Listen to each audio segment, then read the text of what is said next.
ये गज़ल मोहसिन भोपाली ने लिखी है। चाहत में क्या दुनियादारी, इश्क में कैसी मजबूरी, लोगों का क्या समझाने दो उनकी अपनी मजबूरी।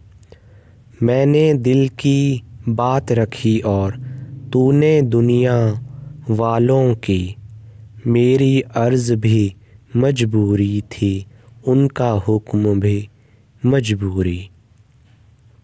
रोक सको तो पहली बारिश की बूंदों को तुम रोको, कच्ची मिट्टी तो महकेगी, है मिट्टी की मजबूरी।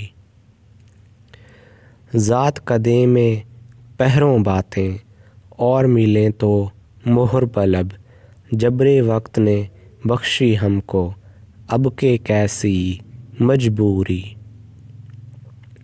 जब तक हंसता गाता मौसम अपना है, सब अपने हैं, वक्त पड़े तो याद आ जाती है मसनूई मजबूरी।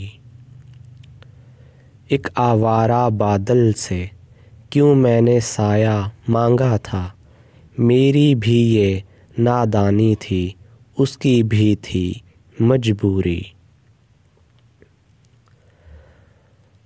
मुद्दत गुज़री एक वादे पर आज भी कायम है मोहसिन, हमने सारी उम्र निभाई अपनी पहली मजबूरी। हमने सारी उम्र निभाई अपनी पहली मजबूरी।